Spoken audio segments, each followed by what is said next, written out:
Hello students, मैं आरती शर्मा फिर से आपके सामने हाजिर हूँ। आज हम लोग क्लास 11th का चैप्टर शुरू करने वाले हैं, चैप्टर 6 इलास्टिसिटी ऑफ डिमांड। इससे पहले की प्रीवियस लेक्चर जो है डिस्क्रिप्शन बॉक्स में लिंक दिया हुआ है, आप उसको स्टडी कर सकते हैं। आज हम क्लास 11th का कौन सा चैप्टर शुरू कर रहे हैं? Elasticity of demand. Elasticity of demand किसे कहते हैं? सबसे पहले हमने इससे प्रीवियस वाले चैप्टर के अंदर क्या पढ़ा था? डिमांड चैप्टर पढ़ा था, और डिमांड चैप्टर के अंदर हम लोगों ने इसके पॉइंट ऑफ व्यू से पढ़ा था, हमने कंज्यूमर के पॉइंट ऑफ व्यू से पढ़ा था कि जब प्राइस बढ़ता है तो क्वांटिटी डिमांड क्या हो जाती है? घट जाती है, और प्राइस घटता है तो क्वांटिटी डिमांड बढ़ जाती है। ये हम लोगों ने डिस्कशन किया था। लॉ ऑफ डिमांड के अंदर हमने मूवमेंट शिफ्ट भी पढ़ा था, मतलब बहुत सारी चीजें हम लोगों ने डिस्कशन की।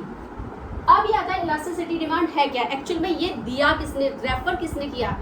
ये सबसे पहले इलास्टिसिटी ऑफ डिमांड को रेफर किया था J.S. मिल्स ने रेफर्स किया है, उन्होंने रेफर्ड किया था। लेकिन एक्चुअली में ये कॉन्सेप्ट दिया किसने, मतलब पूरी तरह से किसने डेवलप किया? ये डेवलप्ड किया गया था अल्फ्रेड मार्शल के द्वारा। किसके द्वारा? अल्फ्रेड मार्शल के द्वारा। अगर आपसे पूछा जाए कि इलास्टिसिटी ऑफ डिमांड किसने रेफर किया है, तो जेम्स मिल्स ने किया है, लेकिन डेवलप किसने किया है? अल्फ्रेड मार्शल ने किया था। क्या बताता है इलास्टिसिटी ऑफ डिमांड? क्या कहता है? इलास्टिसिटी ऑफ डिमांड बताता है कि कितना चेंज प्राइस में होने पर, कितने परसेंट का चेंज प्राइस में हुआ है, क्या उतने ही परसेंट का चेंज क्वांटिटी ऑफ डिमांड में हुआ है। यानी कि in response of the change in the quantity of demand in response of the change in price. यानी कि प्राइस के कितने परसेंट के चेंज होने पर क्वांटिटी डिमांड में कितने परसेंट का चेंज आया। इसमें हम लोगों ने प्रीवियस चैप्टर के अंदर हमने देखा था कि प्राइस के चेंज होने पर क्वांटिटी डिमांड चेंज होती है। प्राइस बढ़ता है तो क्वांटिटी डिमांड घटती है, और प्राइस घटता है तो क्वांटिटी डिमांड बढ़ती है। लेकिन कितने परसेंट के चेंज होने पर प्राइस के कितनी क्वांटिटी डिमांड बढ़ी या घटी, यानी कि प्राइस में परसेंटेज के चेंज होने पर कितनी क्वांटिटी डिमांड बढ़ रही है और घट रही है, वो हम यहाँ पर स्टडी करते हैं। तो इस प्राइस इलास्टिसिटी ऑफ डिमांड को 3 मेथड्स में समझाया गया है। पहला मेथड है हमारा प्रोपोर्शनेट मेथड या परसेंटेज मेथड। पहला मेथड है हमारा प्रोपोर्शनेट मेथड,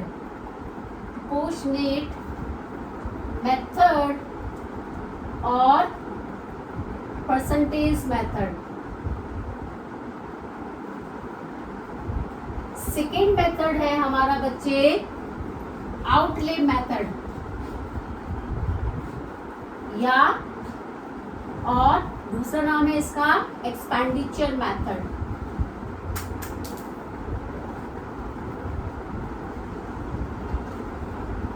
और थर्ड वन है हमारा ज्योमेट्री मेथड।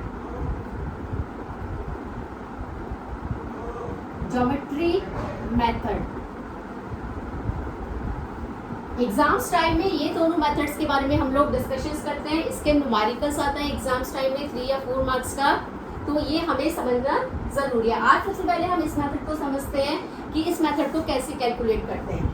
तो सबसे पहले हमारा परसेंटेज मेथड या प्रोपोर्शनेट मेथड। परसेंटेज मेथड बात करते हैं। परसेंटेज मेथड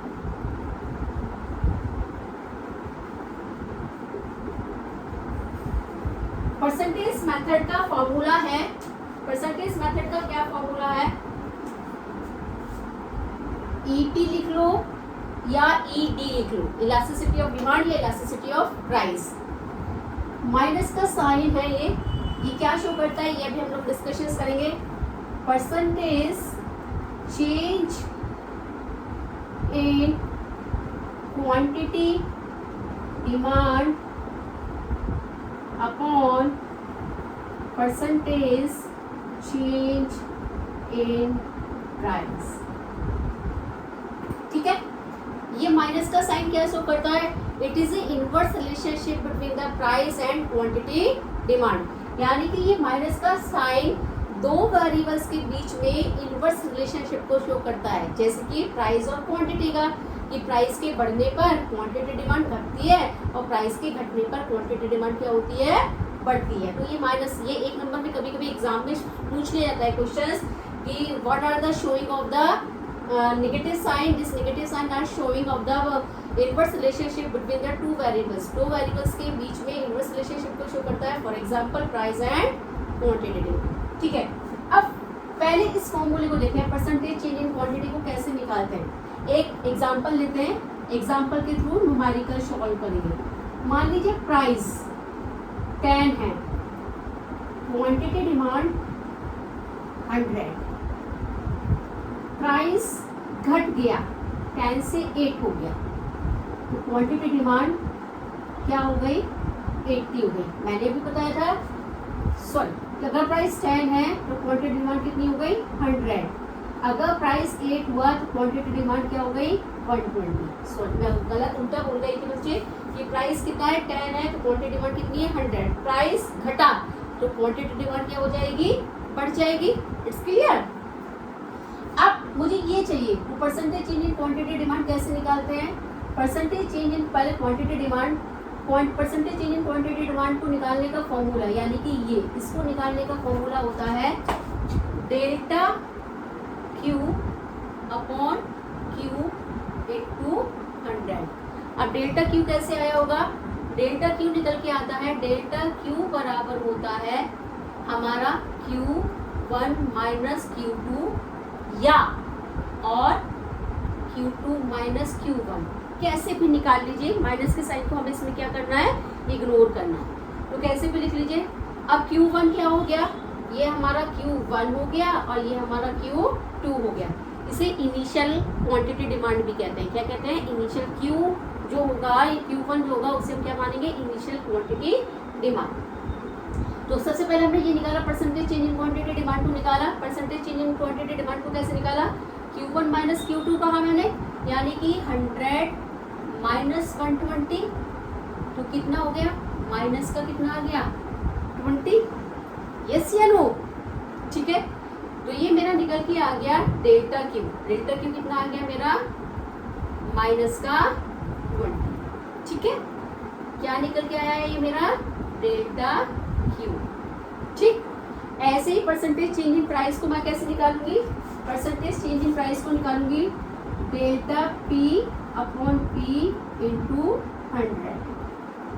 ठीक है, तो डेल्टा क्यू पहले हमने कितना निकाला था, अभी डेल्टा क्यू कितना आया हमारा 20, क्यू कितना दिया हुआ है मेरा 100 इंटू 100, तो कितना आ गया ये 20. हाँ या ना, यहाँ तक क्लियर. डेल्टा पी कैसे निकालूंगी, डेल्टा पी निकाला P1 minus P2, P1 minus P2, यानी कि 10 में से 8 गया, कितना बचा, 10 माइनस 8 इक्वल कितना बच गया, 2. यहाँ तक समझ में आया, क्लियर है, कोई डाउट है बेटा.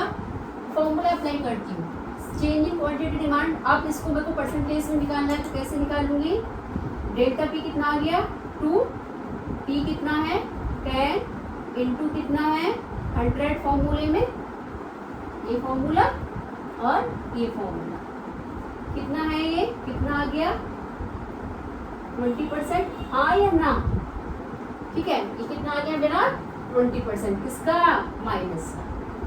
ठीक है, अब क्योंकि माइनस का साइन ऑलरेडी है, माइनस का साइन मैंने यहाँ लगाया है already. Percentage change in quantity demand कितना आया 20, परसेंटेज चेंज इन प्राइस कितना आ गया हमारा, माइनस का 20, माइनस से माइनस खत्म हो गया, 20 बन गया 20, कितना आ गया आंसर 1. कितना आंसर आ गया 1. यस या नो. तो अगर मैं एक तरह से देखूं तो मेरा एक फॉर्मूला ड्राइव हो जाता है, मेरा एक फॉर्मूला क्या हो जाता है, ड्राइव हो जाता है. कैसे, देखो जरा, और इसे हम कैसे लिख सकते हैं, यानी कि इसे हम एक एक करके स्टेप बाय स्टेप में सॉल्व करके हम इसे कैसे लिख सकते हैं. इस वाले को जब मैंने निकाला था तो मैंने लिखा था delta Q upon Q into 100. हाँ या नहीं, इसकी जगह मैंने क्या लिखा था, जब इसको कैलकुलेट किया था तो ये लिखा था delta Q upon Q into 100. और जब मैंने परसेंटेज चेंज इन प्राइस को निकाला था तो मैंने लिखा था delta P upon P into 100. Yes या नो, बिल्कुल यस. तो 100 से क्या हो गया, 100 कट गया, तो एक तरह से मेरा फॉर्मूला ड्राइव हुआ डेल्टा क्यू अपॉन क्यू, हाँ या नहीं? अगर मैं इसे ऊपर करके रेसिप्रोकल करके लेके जाऊंगी, ठीक है, तो मेरा ये क्या बनेगा, P अपॉन डेल्टा P बनेगा। लेकिन डेल्टा डेल्टा को एक जगह लाना है मुझे, तो कैसे करूंगी, delta Q upon delta P upon Q। एक मेरा फॉर्मूला ये बन जाता है। यानी कि या तो मैं इस फॉर्मूले के अकॉर्डिंग इसको निकाल सकती हूँ या इस फॉर्मूले के अकॉर्डिंग इस क्वेश्चन को सॉल्व कर सकती हूँ। फिर से एक बार रिपीट करते हैं क्योंकि कुछ बच्चों को कंफ्यूजन होगा। एक बार फिर से रिपीटेशंस करते हैं, ठीक है। एक बार फिर से हम लोग लेके चलते हैं परसेंटेज मेथड को, बहुत ध्यान से। एक बार फिर से परसेंटेज मेथड,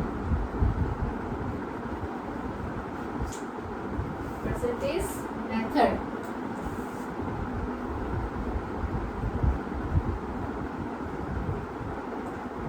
फॉर्मूला था percentage change in quantity demand upon percentage change in price, ठीक है। अब माइनस का साइन ऑलरेडी है, यानी कि ईपी इक्वल लिख लो या ईडी इक्वल लिख लो। उसके बाद परसेंटेज चेंज, मैंने एग्जाम्पल उठाया था, एग्जाम्पल उठाया मैंने प्राइस। जब मेरा प्राइस 10 था तो मेरी क्वांटिटी यानी कि Q1 और P1 मेरी मान लो 80 थी, ठीक है। दूसरा एग्जाम्पल लिया, मेरा प्राइस घट गया, 10 से कितना हो गया 8, मेरी क्वांटिटी कितनी हो गई, अगर प्राइस घटा है तो क्वांटिटी क्या हो जाएगी, बढ़ जाएगी, मान लो ये 100 हो गया। हाँ या नहीं मान, यहाँ तक ये क्वेश्चन दिया हुआ है। अब इस क्वेश्चन को मुझे सॉल्व करना है। मुझे पहले ये चाहिए, परसेंटेज चेंज इन क्वांटिटी चाहिए। तो परसेंटेज चेंज इन क्वांटिटी निकालने का फॉर्मूला है, परसेंटेज चेंज इन क्वांटिटी निकालने का फॉर्मूला है डेल्टा क्यू। फॉर्मूला है delta Q upon Q into 100, ठीक। तो यानी कि अगर मुझे क्वांटिटी निकालनी है, अगर मुझे क्या करना है, क्वांटिटी निकालनी है। डेल्टा कैसे निकलता है, यहाँ देखते हैं, डेल्टा क्यू निकलता है Q1 माइनस Q2 कर लो या Q2 माइनस Q1 कर लो, कोई फर्क नहीं पड़ेगा। तो Q1 माइनस Q2 अगर मैं करती हूँ तो Q1 मेरा कितना है 80, Q2 कितना है 100, कितना बच गया माइनस का 20।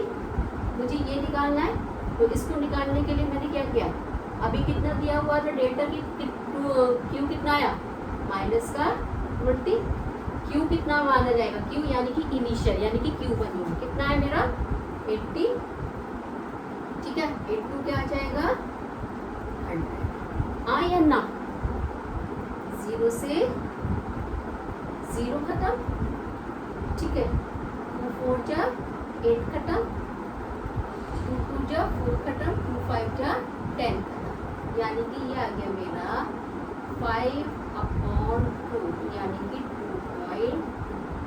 2.0 खत्म हुआ था ना, सॉरी, तो ये आ गया मेरा कितना आ गया 25। ये मेरे क्या निकल के आ गया 25, यस या नो। ये वाला जो पोर्शन है ये मेरा कितना निकल के आया 25 यहाँ, ठीक। अब मुझे डेल्टा P चाहिए, मतलब मुझको ये वाला पोर्शन चाहिए, परसेंटेज चेंज इन प्राइस चाहिए। परसेंटेज चेंज इन प्राइस कैसे निकाला मैंने, इसके लिए मैंने फॉर्मूला लगाया delta P upon P into 100। Delta P कैसे निकाला मैंने, डेल्टा P बराबर होता है P1 माइनस P2। P1 कितना है 10, ये माइनस का आया है, ठीक है बेटा, ध्यान रखना माइनस का 10 माइनस 1 कितना आ गया 2। तो डेल्टा P की जगह मैंने क्या रख दिया 2, P की जगह मैंने क्या रख दिया इनिशियल P इंटू 100, 0 से 0 खत्म, 10 मल्टीप्लाई 2 में क्या कितना आ गया 20। ये कितना परसेंट निकल गया 20, वो कितना आया 25। अब मैंने इस फॉर्मूले में रखा percentage change in quantity demand कितनी है माइनस का 25, ये कितना आया परसेंटेज चेंज इन प्राइस कितना आया 20, और ऑलरेडी ईपी इक्वल माइनस में है, तो माइनस से माइनस क्या हो गया खत्म हो गया, 5 4 जा 20, 5 5 जा 25, 4 1 जा 4, बचा कितना 1 1.25, कितना आ गया आंसर 1.25। यहाँ तक समझ में आया। या तो हम इस क्वेश्चन को ऐसे निकाल सकते हैं, ये एक लंबा प्रोसेस होता है, और इस फॉर्मूले से हम एक फॉर्मूला भी डेवलप कर सकते हैं। कैसे?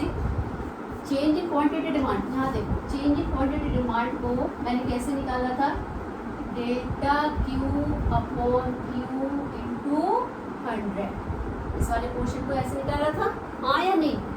फिर परसेंटेज चेंज इन प्राइस को कैसे निकाला था, delta P upon P into 100, ऐसे था। 100 से 100 खत्म हो गया। अब डेल्टा क्यू अपॉन क्यू, अगर मैं इसको ऊपर ले जाती हूँ तो ये रेसिप्रोकल हो जाता है, ये तो हम लोगों को पता है ना, मैथ्स में हम लोगों ने पढ़ा होगा। तो एक तरह से ये हो गया P अपॉन डेल्टा P, लेकिन डेल्टा डेल्टा की वैल्यू को मुझे क्या करना है एक साथ लाना है, तो फॉर्मूला कैसे बन जाएगा delta Q upon delta P, P upon Q.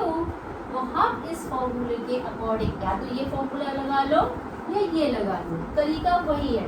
Delta Q क्या आएगा हमारा, डेल्टा पी क्या आएगा, पी क्या है इनिशियल प्राइस और इनिशियल क्वांटिटी। तो I hope you understand this method very clearly. हम फिर से आपकी प्रॉब्लम को सॉल्व करेंगे, और इससे रिलेटेड जो भी न्यूमेरिकल्स दिए हुए हैं आप उनको सॉल्व करिए, और अगर नहीं आते हैं तो आप प्लीज़ कमेंट करिए। Thank you and have a nice day.